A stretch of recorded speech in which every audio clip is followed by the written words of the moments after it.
apropriação da religião mesmo na sua vida, hein? Então, eu te convido a fazer parte disso ativamente. Você faz isso compartilhando, acompanhando, comentando, somando junto com nós nisso aqui. O tema animismo e mistificação é um tema muito recorrente nos ambientes espíritas e nos terreiros de Umbanda, mas com maior influência espírita, né, kardeciana. O que parece, na maioria das vezes, uma postura mais neurótica, né, do que vem a ser a mistificação, o animismo. As pessoas têm uma dificuldade em relação a isso, um medo muito grande, e se pergunta muito se em determinadas ocasiões não estão mistificando. E eu quero te dizer que a partir de agora isso vai ser modificado em você. No entanto, também quero adiantar que os terreiros que não se preocupam com isso é onde mais acontece problemáticas nesse campo.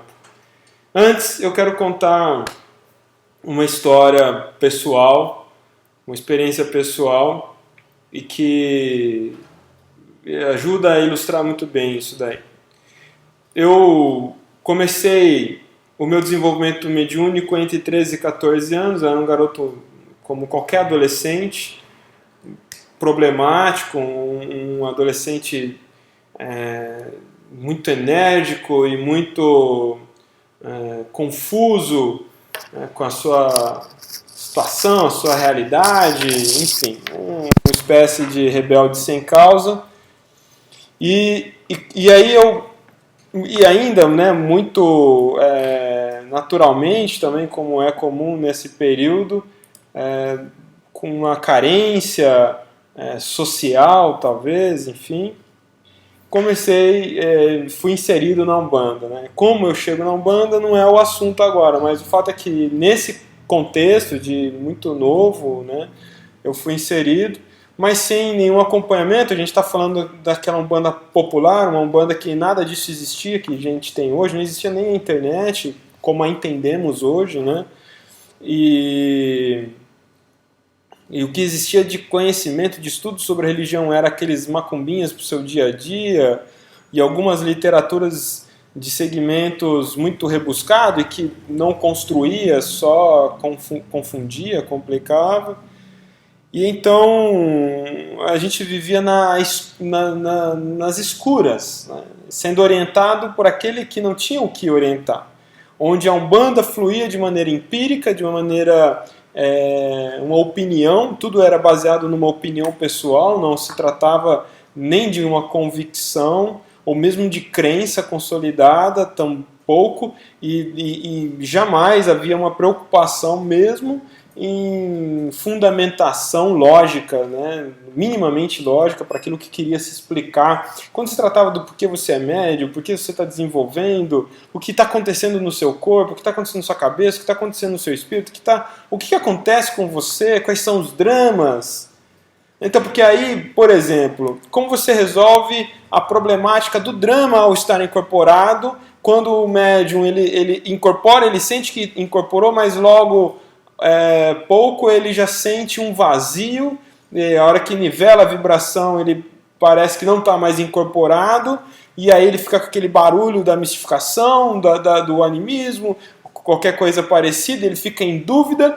Ninguém fala nesse assunto, porque todo mundo vende a ideia de que é inconsciente. Então, para fugir de assumir que todo mundo vive esse drama, todo mundo vive essa dificuldade, todo mundo, de uma forma, num processo de consciente coletivo, de onda mesmo, vai um copiando o outro na mentira. Todo mundo é inconsciente. Ninguém assume os fatos, ninguém assume a responsabilidade dos abusos que podem acontecer durante uma gira, dos equívocos que acontecem durante uma gira. Simplesmente eu sou inconsciente, isso é a responsabilidade do espírito. E aí o novato, aquele jovem, ou novo médium, não importa a idade, ele está ali em desenvolvimento, ele está passando por dramas que todo mundo sabe quais são, mas ninguém quer entrar no assunto porque teria que assumir que viveu ou que vive aquilo também, e isso custaria muito na cabeça da pessoa, que é o fato de se igualar ao outro, né? E não dá mais a sensação de poder, de soberania, de superioridade àquele que está vivendo uma trajetória normal. Esse indivíduo ele ficará num processo de bullying, que é muito comum no terreiro, né? Quando ele falar dos dramas que está vivendo, as pessoas vão falar, nossa, mas você não é inconsciente, né? E aí vai ficar aquela situação, então eu sou anormal, eu sou esquisito, e a tendência é que ou esse indivíduo desista dessa missão que falaram que ele tinha, ou ele simplesmente vai entrar no jogo e vai começar a jogar. Então ele também vai assumir para ele que, mesmo não sendo, ele vai dizer aos outros que ele é inconsciente e vai começar a lidar com aquilo sozinho. Ele vai tentar, né, na calada do seu silêncio, do seu travesseiro, resolver essas questões. E normalmente ele vai tentar buscar embasamento, subsídio no espiritismo. Bom, como eu disse, eu ia contar uma história, eu vou contar agora. E a história é que eu, muito novo, num terreiro desse padrão, muito convencional, que chamam de tradição, que não tem nada de tradicional, simplesmente é o popular, é o comum, né? E aí, eu, no desenvolvimento, veio lá o pai Tupinambá no processo, e aí, num determinado momento, despreparadamente, eu fui participar de uma gira de Exu na mata. E aí já se pintava aquela atmosfera. Exu na mata, à noite. Você imagina já a trilha sonora, né? E isso já causava já uma relação de pavor, de perigo, uma sensação de constante advertência sobre o estar na presença de Exu, principalmente na mata, que seria assim, o demônio está solto, né? Você está na mata, campo aberto, irmão. Você, vixe, o capiroto tá lá, Exu tá junto, porque Exu é também entendido naquele momento dessa maneira. E aí começa o trabalho e vem alguma coisa em mim. E essa entidade que vem e mostra que vem com alguma intenção que não parecia boa, porque a maneira como ele se manifestou ali, se eu tivesse o mínimo de vivência e de maturidade, eu já teria entendido que eu estava sob uma situação de advertência. Eu deveria ter me advertido, né? O sinal vermelho deveria ter acionado. Então ele veio de uma maneira muito agressiva, muito tosca mesmo, e ali ficou por horas, de uma maneira esquisita, uma coisa... E não havia um diálogo com ele, ninguém conseguia dialogar, enfim. Ele teve espaço que ele precisava para se moldar ao meu campo mediúnico, a minha estrutura psíquica e se ancorar nas minhas falhas, nas minhas infantilidades, nas minhas dificuldades, em tudo aquilo muito comum a um adolescente e que ainda se relaciona com o mundo de uma maneira muito hostil. E aí ele se enraizou nessa base. O fato é que a sequência disso é uma entidade que vai assumir a frente constantemente dos trabalhos, das manifestações mediúnicas, de uma forma também desordenada, caótica mesmo, sem hora, sem jeito, sem motivo. E com o tempo, eu percebi que isso estava acontecendo, estou resumindo o processo. Com o tempo ele já tinha causado um estardalhaço na vida de muitas pessoas que me rodeavam naquele momento. Ele tinha criado também um enlace nesse processo, confundido muita gente, e eu era só um médium desinformado, não mal intencionado, né? Não havia má intenção, havia só um despreparo, uma imaturidade, né? E aí esse ser pega essa estrutura e vai se arvorar, né? Ele vai dar um ibope, ele vai dar um holofote, ele vai confundir e criar uma exposição que para um adolescente é tudo que ele precisa naquele momento. O que ele mais quer é exposição. O que ele mais quer é ser querido, é ser procurado, é ser aceito, é ser diferente da maioria. E que nessa diferença da maioria ele é colocado num pedestal. Então, ele sabia tudo que ele estava fazendo. Essa relação ela durou alguns meses, não vou me recordar exatamente, mas talvez quase um ano. Mas foram alguns meses, não nem tanto. E aí, eu não percebi, mas já não vinha mais o pai Tupinambá, já não incorporava mais o pai João, já era só ele que estava ali. E o que eu quero dizer? Que nesse quadro, que é muito comum também, a mediunidade é uma manifestação muito física. Então, se dissesse para mim, sem me provar, que eu não estava incorporando, não poderia dizer, porque o que eu sentia era físico, não era uma invenção da minha cabeça. Então, não era um animismo, não era mistificação, porque eu não estava mal intencionado. Quem mistificava ali era o espírito. Essa é uma característica de mistificação. O médium não necessariamente está mal intencionado, ele está despreparado. Há um espírito ali mal intencionado que pega pela janela da deformidade do indivíduo, que está no íntimo dele, ele não quer ser aquilo, ele quer lidar com aquilo, né, superar aquilo tudo nele, mas se abriu a porta, vai vir uma estrutura ali que vai sumir e vai causar um terror. Até que num momento em que acho que a coisa ficou insustentável, aquele médium que havia iniciado meu desenvolvimento na cozinha da casa do meu pai estava novamente de volta, né, aos trabalhos, e a gente estava atuando junto. Um dia, aquele senhor Exu Tranca-Rua das Porteiras, que me apresentaram a Umbanda e iniciaram o meu desenvolvimento, ele veio e falou: acabou. Hoje basta. E eu não entendi o que ele estava falando, e aí ele, né, chamou aquele tal Exu e desmascarou. Ele chamou todo mundo, todas as pessoas que estavam envolvidas comigo naquele momento, mandou vir, mandou ligar, chamou essas pessoas e ali desmascarou aquela entidade. Ali eu senti uma dor muito profunda, que é muito confusa de explicar, porque eu não queria me desculpar, eu não tinha que me desculpar, porque não era a minha intenção.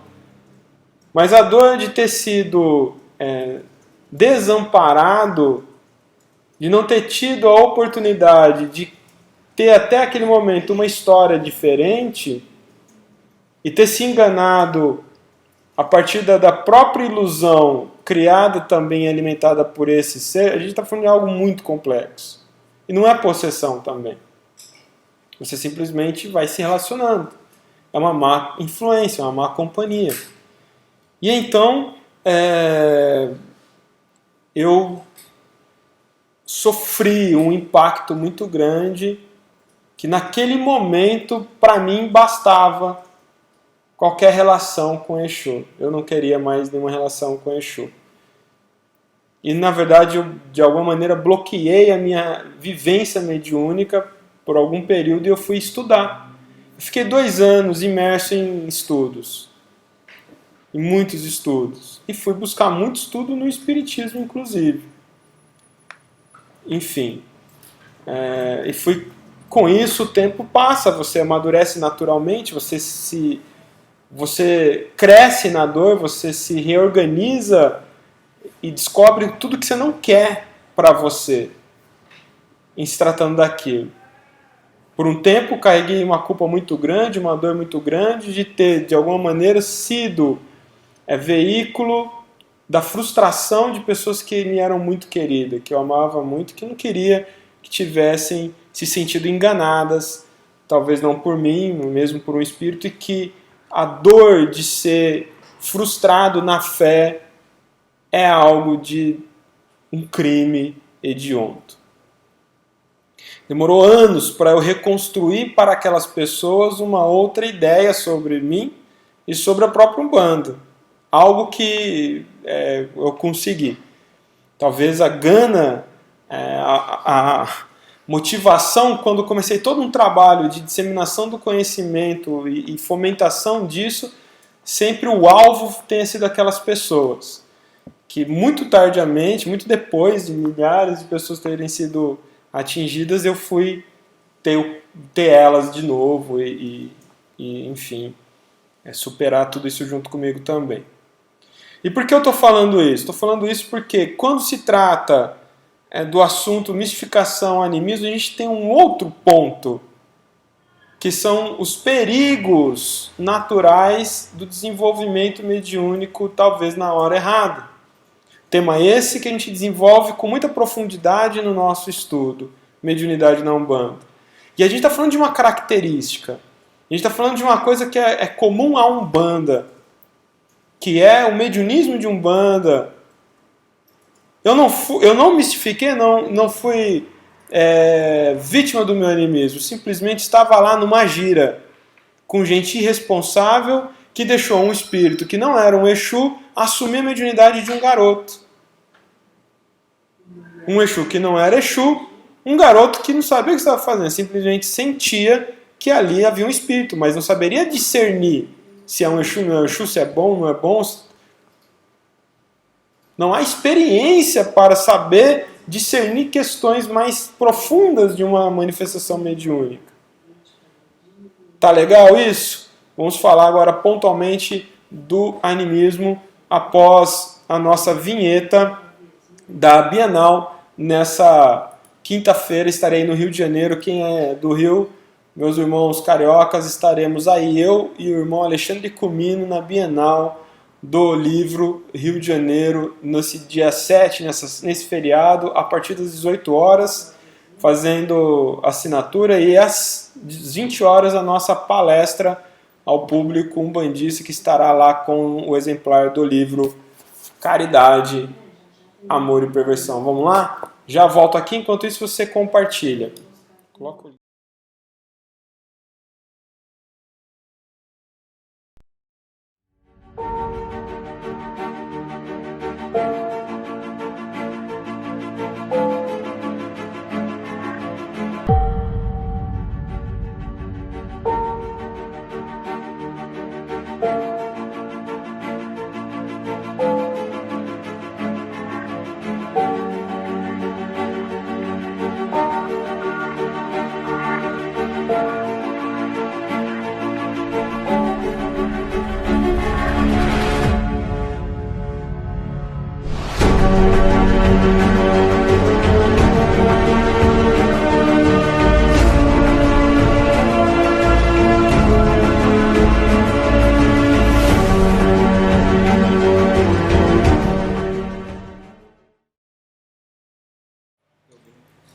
E aí, tudo bem? Então, voltamos. Quero reforçar que Caridade, Amor e Perversão é a sua leitura necessária.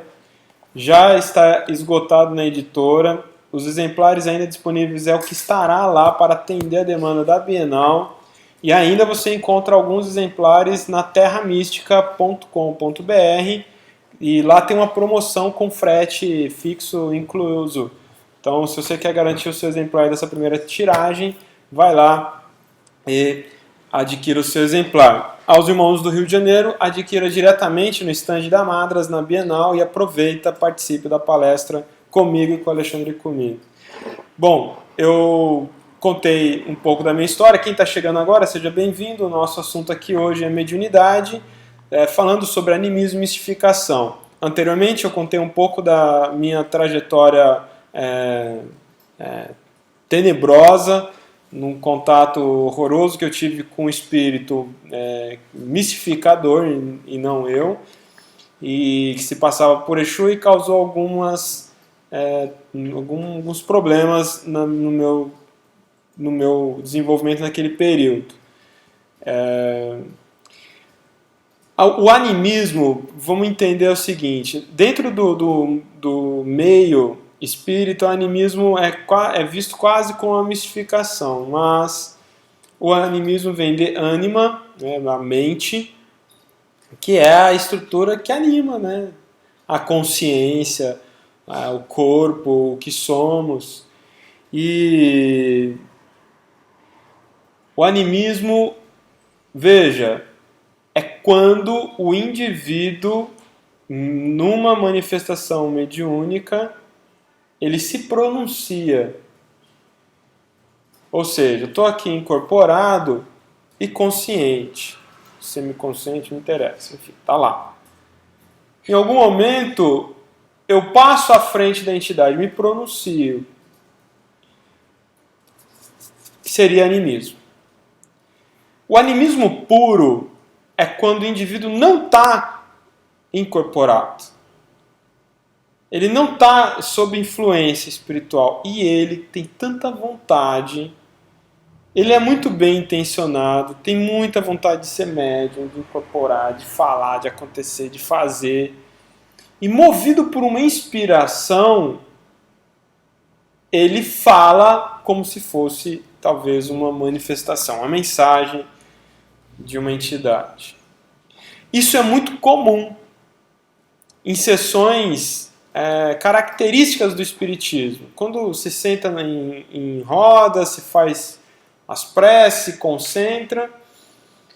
E é muito comum quando a pessoa ela entra fundo nela mesmo e traz à luz sentimentos, pensamentos, até uma expansão de consciência, e é sendo ela mesma.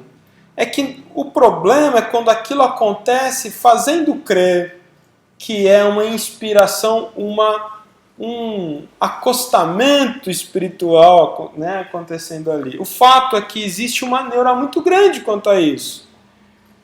E há médiums com mais experiência que quando identifica o animismo acontecendo, ele rechaça. Ele, muitas vezes, constrange o indivíduo. E aí eu preciso contar uma outra história, me perdoe. Quando eu passei por essa experiência que eu contei, e fui estudar muito, eu fui chegando a um ponto de acreditar que ninguém mais incorporava, que todo mundo ou mistificava ou era anímico. Quando eu entendi a complexidade da incorporação, de como o processo não é assim tão simples, e pela a constatação do quanto é cru o processo de desenvolvimento mediúnico na Umbanda, eu cheguei a um ponto de impedir as minhas incorporações e simplesmente acreditar que as pessoas não incorporam. Elas são bem intencionadas, mas elas não incorporam. E aí, num terreiro que eu estava frequentando nessa ocasião, um outro terreiro, chegou a um ponto que eu já não conseguia mais incorporar, porque eu não ia fazer igual todo mundo. E realmente eu não sentia mais as vibrações que eu sentia quando incorporava, então era mais fácil eu negar no outro para reconhecer que algo em mim estava afetado, estava, né, prejudicado. E, enfim, mas eu ia lá, eu era fiel, eu estava lá no terreiro. E uma vez, numa gira de Preto Velho, eu vendo as pessoas incorporar e me zinfim, e eu pensando, falei, nossa, mas acho que hoje é a última vez que eu venho aqui, porque eu tô cansado de ver esse teatro, essas pessoas. E eu assim, pensando isso, de cabeça baixa, de repente eu senti uma presença assim na minha frente, e eu levantei a cabeça e do outro lado, na outra parede, eu vi um preto velho. É importante dizer que eu não sou clarividente. Todas as vezes que eu vejo o espírito, eu tenho vontade de correr, tenho medo. É assustador para mim. E quando isso acontece? Quando o espírito quer se fazer visto, né? Aí eles têm recurso para isso. Não é o caso da minha mediunidade. E quando eu vi aquilo, eu senti aquele impacto, né, de corro, não corro. E aí eu fiquei assim, acho que por alguns segundos, né, impressionado com a visão, era uma visão linda, né? Um preto velho, materializado na minha percepção naquele momento. E aí eu olhava para os lados, eu baixava a cabeça e não sumia. Aí eu pensei, caramba, aquele médium deve estar incorporado. E aí, né, aí não tem jeito, aí o preto velho tá lá, vou ter a oportunidade de conversar com o preto velho de verdade, porque ninguém incorpora. E aí eu fui lá, e no que eu bati a cabeça, fui reverenciar o preto velho, emocionado já ali, de estar vendo, e aquela visão que não cessava. Aí o preto velho, eu não falei nada, eu reverenciei. Quando eu me coloquei de frente ele de novo, olho no olho, era o preto velho, deixa eu te explicar, ele estava incorporado e ele tinha, era uma visão de envelopamento, eu não via mais o médium, só via o preto velho. E aí ele falou assim, meu filho, você está muito preocupado com as formas, você está muito preocupado com como deve ser, com provas. A sua descrença está justamente na sua expectativa. Fique menos preocupado com isso tudo. O que importa é a mensagem. Se o que sai da boca do médium é bom, constrói, edifica, harmoniza, ilumina, acredite, sempre haverá uma inspiração divina. Eu me emociono de lembrar, e aí eu chorei envergonhado. Pedi desculpa, ele, né, disse que não tinha nada que desculpar, e pediu para eu voltar para o meu lugar. Eu voltei muito pequeno, acho que do tamanho que eu era mesmo. Entendi o meu lugar. Então, quando se trata do animismo, e eu entendi ali, o importante é que todos estejam atentos ao teor da mensagem. Se é o médium se pronunciando, se é um indivíduo trazendo de dentro dele algo lindo, que constrói, que harmoniza, que ilumina, que fortalece, que resolve, ali é um canal de Deus se manifestando. Não importa se estala o dedo, se tem forma, se não tem. Compreende? Então, ao se falar de animismo, eu queria simplificar que essa neura, ela é improdutiva. É claro que você não vai abrir uma gira de anímicos. Mas ao se tratar da incorporação, caracteristicamente de terreiro, de umbanda, acredite, sempre é uma relação médium-entidade. Então o animismo ele acontece ali junto. O fato é que é por isso que o médium precisa de um desenvolvimento apurado, ele precisa de orientação, ele precisa de um acompanhamento, de alguém preparado para desenvolvê-lo, que está antecipado aos processos naturais, às etapas do desenvolvimento, que são muitas, e sempre. E mesmo quando o médium já está na linha de passe, que parece que ele foi coroado, olha, acabou seu desenvolvimento, ali agora começam os problemas dele. Porque ele vai lidar cada semana, cada nova gira com questões novas. E que nem sempre ele vai saber lidar com aquilo.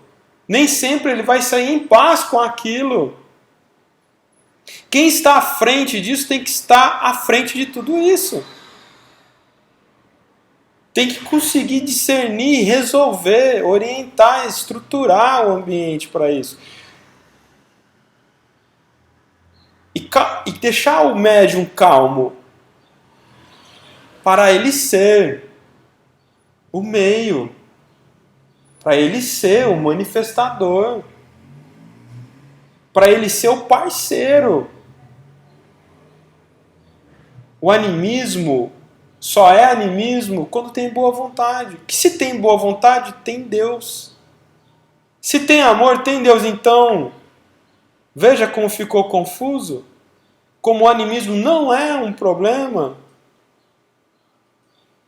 E quando não é animismo, é outra coisa. Dessa outra coisa eu falo depois da nossa vinheta, enquanto isso você vai compartilhando. Vamos lá? Do teaser. Ansiedade, as dúvidas que não têm fim, a insônia de ficar tanto pensando nesse momento novo da sua vida, que é de repente desenvolver a mediunidade, que é descobrir-se médium, vivenciar essa experiência de ter a sua mente sobreposta por outra. Há dúvidas que não têm fim, perguntas que não querem calar. Um novo olhar para a mediunidade e um conhecimento particular da mediunidade para o ambiente de terreiro, eu vou precisar desconstruir com você alguns mitos, quebrar alguns dogmas. Serão 16 aulas para tratar desse assunto que é a mediunidade na Umbanda.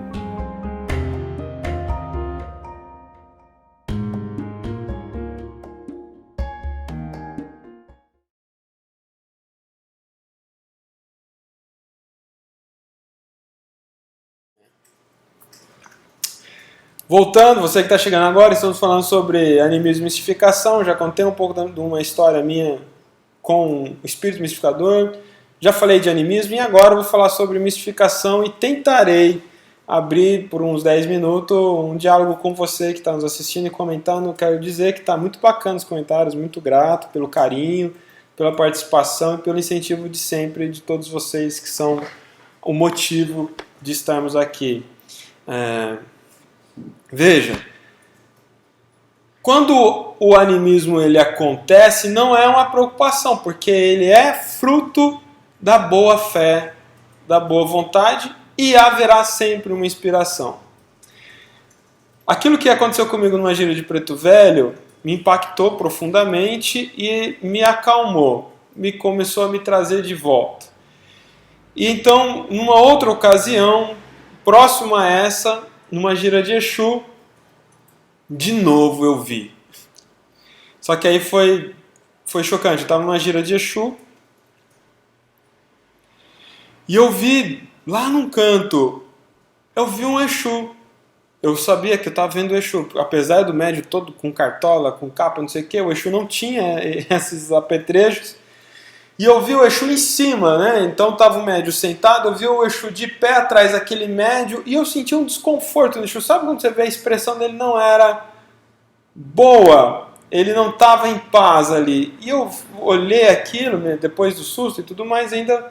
E aí eu olho para os lados, fecho o olho, abro o olho, dá uma chacoalhada, tá lá aquela presença. Eu falei, bom, lembrei do Preto Velho e falei, caramba, eu vou lá, né?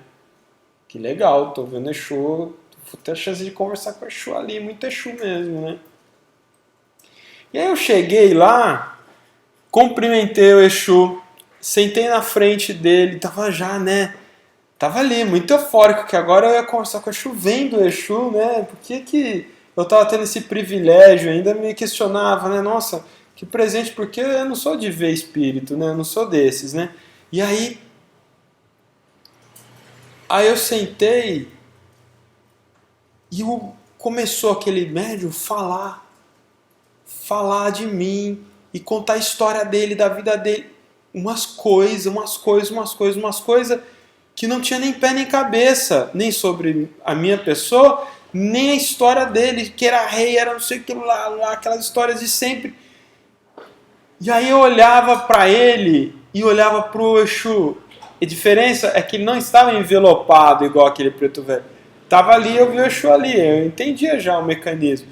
Olhava para ele, olhava para o Exu. E o Exu com uma expressão de desespero, de discordância. Não, ele não estava falando aquilo. E o médium ali, falando e contando umas histórias de fantasia que ele estava vivendo, que ele criou e estabeleceu, então, que engrandeceria o Exu, que engrandeceria ele. Eu, diferente desses outros aqui, fui isso, fui aquilo, blá, blá, blá, blá. eu tenho o poder disso, eu faço aquilo, aconteço assim. E olhava para o Exu desesperado ali, tentando, você vê que ele tentava uma aproximação com o médium. Eu ouvi aquilo tudo em silêncio, agradeci e voltei para o meu lugar e entendi. Entendi também o que é uma mistificação. Uma mistificação ainda tendo uma chance de acabar, ou seja, o Exu ainda amparava aquele indivíduo. Ele não dava voz, não era ele que dizia ali, mas ele ainda estava ali tentando entrar naquela mente, entrar naquela estrutura e mudar aquilo naquele médium. Aquele médium já estava totalmente afetado por toda a fantasia que ele criou, por influências de algum lugar, de algumas pessoas, talvez, não vamos achar desculpa, simplesmente por ele mesmo. E o Exu ainda com um compromisso, né, com aquele indivíduo, tentava ali trazer ele à luz, né, uma clareza a ele para se organizar. Não aconteceu naquela ocasião, não soube mais notícias daquele médium. No entanto, ali a gente tem uma configuração do indivíduo que vai para o terreiro e ele está fechado às manifestações legítimas. Ele está simplesmente envolvido com a sua própria fantasia, com o que ele quer fazer, quer dizer e quer ser. Ele não ouve os espíritos, ele não quer se relacionar de fato. Ele simplesmente entra num jogo, numa trama de mera fantasia. E aí nós temos dois tipos de mistificador. Esse que é vítima do próprio ego, vítima da fantasia, e tem o outro, aquele que sai de casa, eu vou lá dizer que sou preto velho, eu vou lá fazer de conta que eu sou Exu e vou me dar bem. E ele se faz de Exu, e aí ele fala que a pessoa precisa fazer um trabalho, por exemplo, e tem que levar um alguidar com um celular na encruzilhada e dizer para o médium onde é que ele levou. O que você entende disso? Isso eu vi acontecer. Chefe de federação fazer isso. Então, vai lá, leva no alguidar R$200, coloca a farinha em cima, avisa meu cavalo onde que você colocou. Isso é mistificação. Não é nem espírito mal intencionado, porque o espírito mal intencionado, se fazendo ser algo, ele não entra nesse mérito.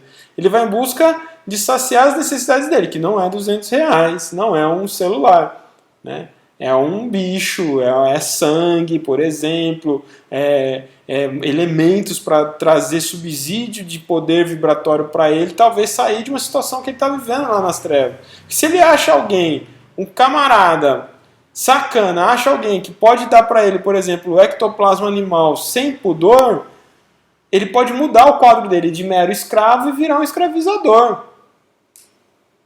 Mas quem não entende esse processo, então realmente a gente tem que estudar. Ectoplasma, que é o elemento extraído do sangue animal, na mão de um espírito mal intencionado, meu irmão, isso é laser, é bomba atômica, é bomba... Como é que é a bomba nova agora? Do coreano lá? Esqueci o nome. Poxa, me fugiu aqui. Explodiu esses dias, né? É isso. Ele faz isso, ele escraviza centenas, milhares de espíritos, porque ele dá doses homeopáticas para esses espíritos que ficam em frênese, que é uma droga. É como um crack. E eles ficam dependentes daquele detentor daquele poder. E aí ele começa a criar um clã. E é assim que se cria os clãs das trevas e enfim, é um processo nojento. Então, quando o cara é escravo, mas ele já está mais espertinho, a hora que ele acha um gaiato aqui na Terra, ele vai crescer.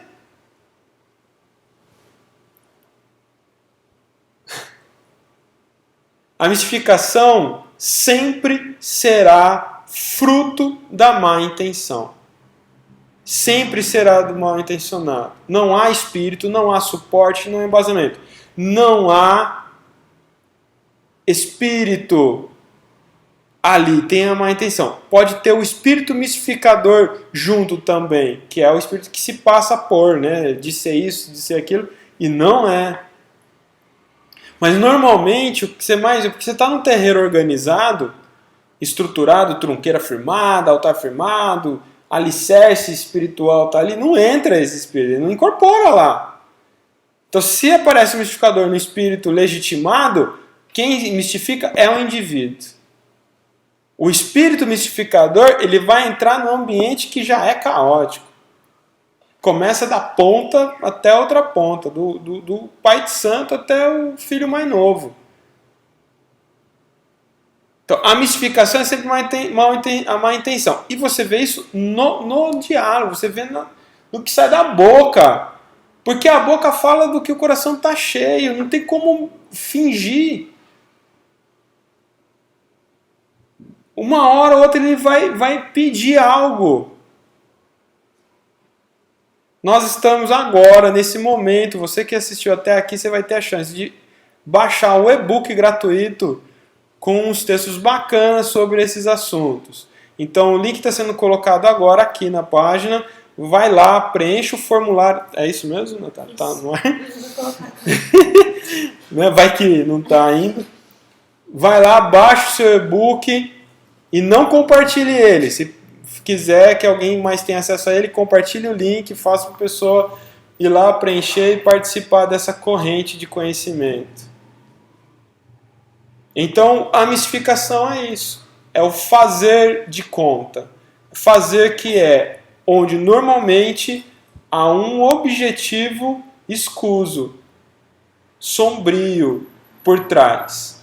Há um objetivo aí de querer ludibriar mesmo e se dar bem de alguma maneira. Ou uma vaidade muito forte. Uma fantasia muito forte, mas na fantasia, na vaidade, ele vai sempre ter uma má intenção, porque a vaidade dele leva ele a querer estar sobreposto aos outros. Então haverá um discurso sempre de exposição dele. Então ele vai exigir coisas dos outros. Não é simplesmente só estou aqui fingindo. Não. Ele finge, mas ele tem que estar em uma soberania.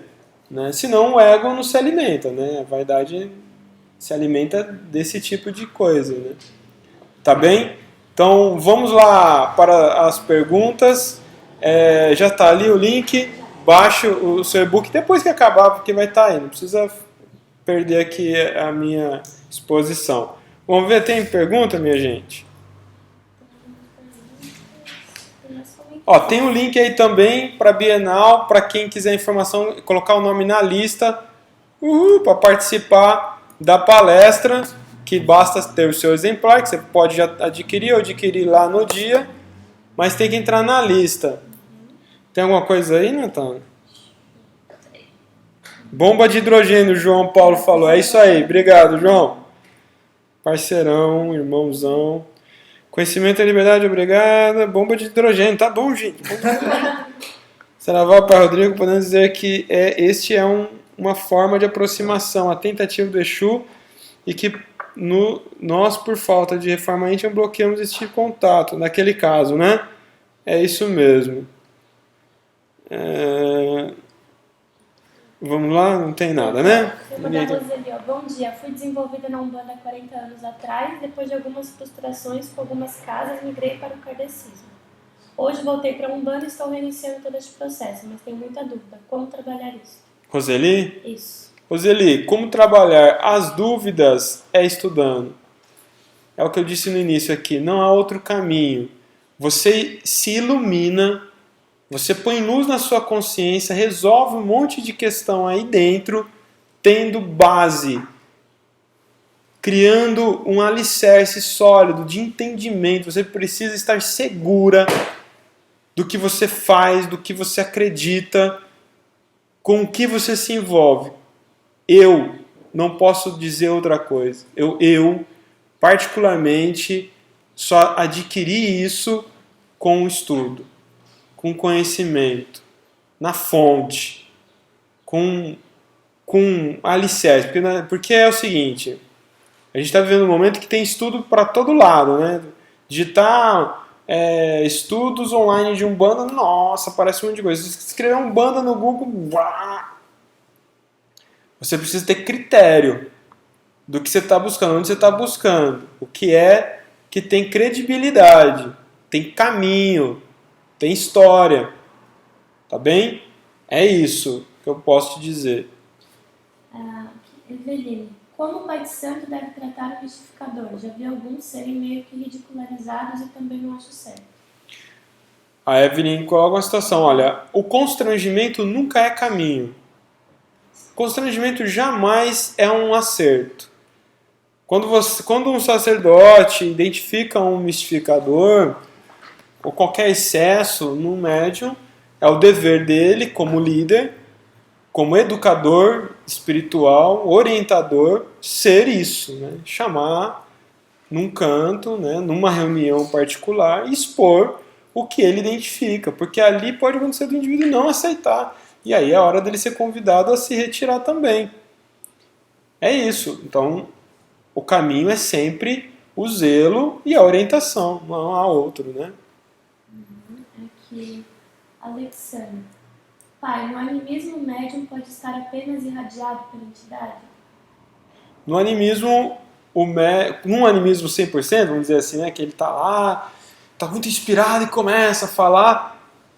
O que o Preto Velho, naquela ocasião que eu contei, disse é isso. No mínimo, haverá ali um raio de luz, né? Podemos dizer que ele está irradiado, sim. Porque assim, quando a pessoa ela muito concentrada e muito bem intencionada, ela busca no fundo dela, na consciência dela, né, uma mensagem pontual, construtiva, é no mínimo um despertar de consciência. E isso é válido para todo mundo.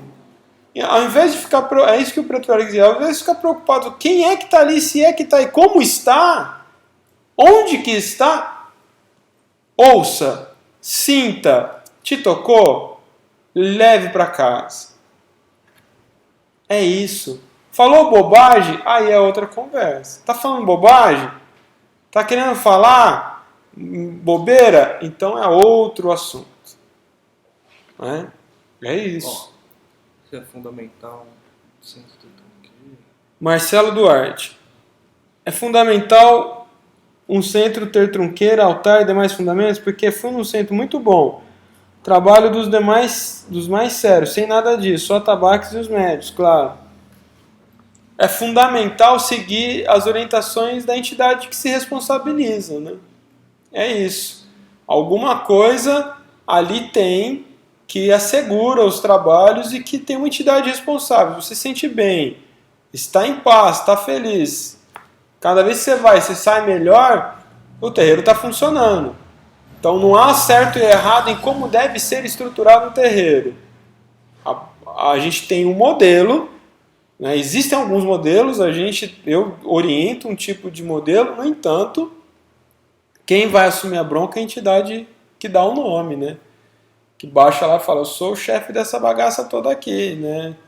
Teve alguém que perguntou de como certificar de nome, de entidade, ponto, mas nesse sentido do animismo, assim. Você não sabe que pode ser um animismo ou uma mistificação, como é que eu vou saber que aquele pena verde é um pena verde mesmo? Ou que o ponto é aquele Ou que mesmo. O médium que está à frente, o sacerdote que está à frente do desenvolvimento, ele tem estrutura para identificar. Segurança então não é os outros. Quem tem que dizer não é o sacerdote. E ele sabe como saber isso, né? Por isso que ele deveria ser por isso que ele é sacerdote. Se ele não consegue identificar, aí é uma outra história também, não é o assunto de hoje. Mas não deve ter essa preocupação. Não existe o ponto certo do pena verde, não existe o ponto 7 dos 7 flechas, do Pai João das Matas, não existe.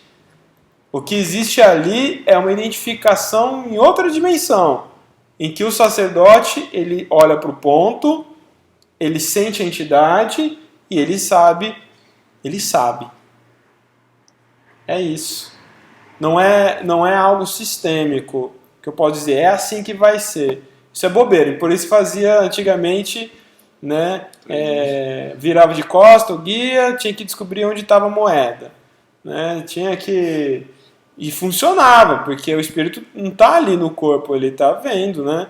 Mas não é isso de fato que legitima, porque pode ter outras questões ainda que impeça naquele momento do transe acontecer essas percepções, enfim. É isso. É isso. Acabou então, minha gente? Podemos encerrar, né?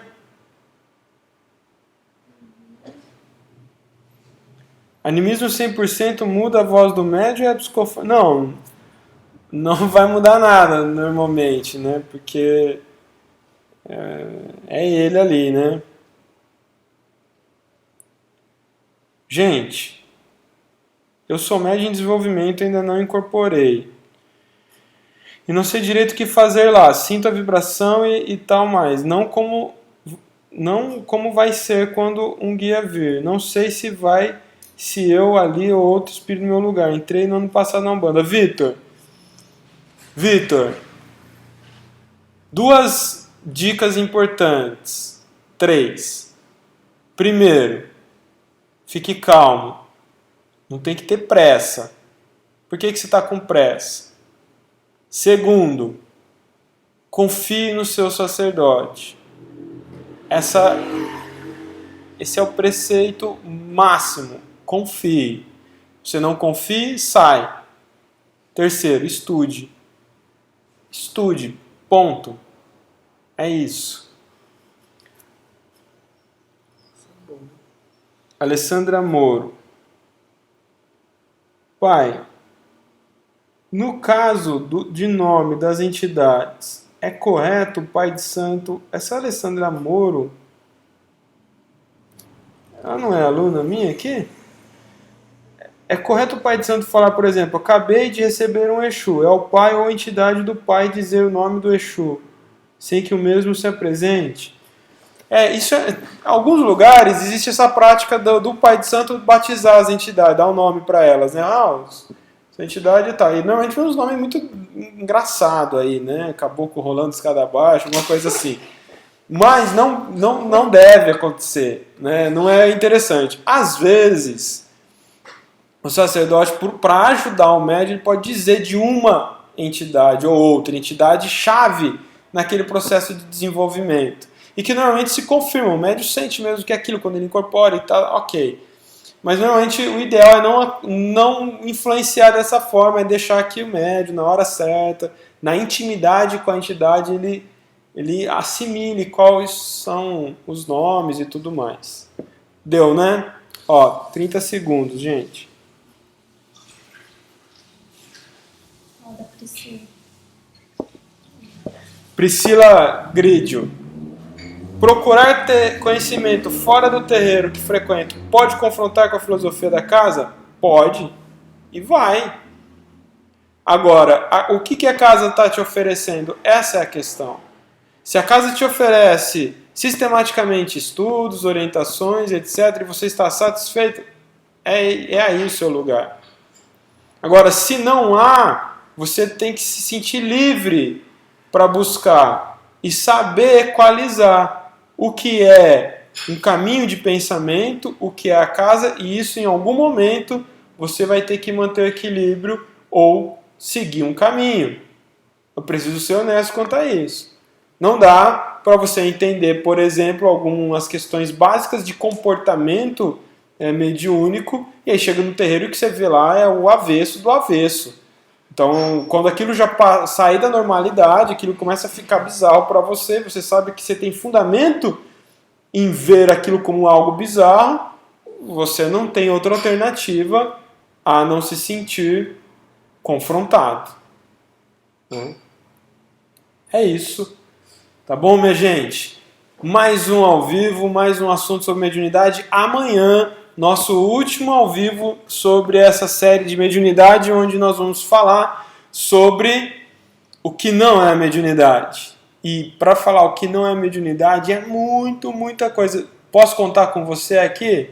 Importante que você esteja aqui. Mais uma vez, quinta-feira, a partir das 18, lá na Bienal do Rio, no estande da Editora Madras, eu e pai Alexandre Comino, lançando livro, palestra e tudo mais. Participe, os irmãos do Rio de Janeiro. Será um prazer vê-los presencialmente. São tantos e tantos, né? O o top 2, né, o segundo público, maior público da plataforma Umbanda EAD é do Rio de Janeiro. Eu quero dizer que na quinta-feira também inicia a turma de estudo de mediunidade na Umbanda, são 16 semanas, onde você vai poder comigo mergulhar nesse estudo, entender essa experiência toda de pesquisa, de vivência e organização de um conhecimento sistematizado sobre a mediunidade da Umbanda, algo de minha autoria, e que há anos eu venho trabalhando isso, reformulando também. Então, no link que está aí no nosso post, você pode baixar também o e-book, fazer a sua inscrição e não perder a oportunidade, a grande chance de ficar 4 meses comigo, estudando esse assunto que eu julgo de extrema necessidade. Para mim, todo mundo tem que parar com o suposto desenvolvimento e tem que estudar. Pode fazer isso paralelamente, mas desenvolver sem entender o mediunismo umbandista é sempre estar jogado no escuro. É isso, com toda tranquilidade. Por que eu não posso estudar mediunidade na ótica do espiritismo, por exemplo? Por que você não pode estudar mediunidade na ótica do espiritismo? Porque eu fiz isso e não funciona. Quando você lê no livro dos espíritos que o espírito não precisa usar elementos materiais porque ele não é apegado a mais, o espírito evoluindo, você vai ter um choque de realidade. Porque o seu caboclo vai pedir uma guia, seu preto velho vai pedir um terço, vai pedir um cachimbo, vai pedir um charuto, e você não vai ter dúvida.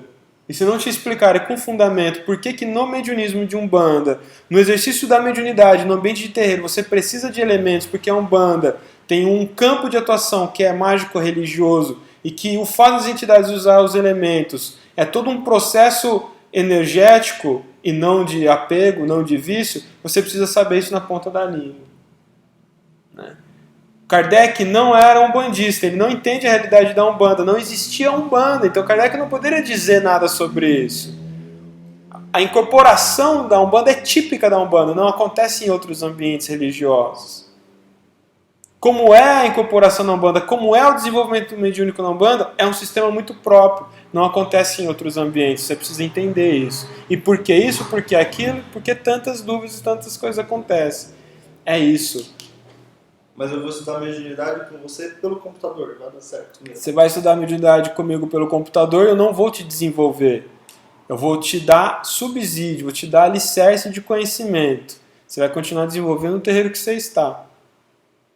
A proposta não é desenvolver sua mediunidade, é fazer você entender a mediunidade na Umbanda, e não é para quem está em desenvolvimento, é para todos, principalmente para os veteranos que acham que sabem muita coisa baseado nos livros de Kardec. Muito obrigado, axé, saravá, mojubá, e até amanhã nesse bate local, nessa bate página e nesse bate horário. Axé. Ansiedade, as dúvidas que não têm fim, a insônia de ficar tanto pensando nesse momento novo da sua vida, que é de repente desenvolver a mediunidade, que é descobrir-se médium, vivenciar essa experiência de ter a sua mente sobreposta por outra. Há dúvidas que não têm fim, perguntas que não querem calar. Um novo olhar para a mediunidade e um conhecimento particular da mediunidade para o ambiente de terreiro, vou precisar desconstruir com você alguns mitos, quebrar alguns dogmas. Serão 16 aulas para tratar desse assunto que é a mediunidade na Umbanda.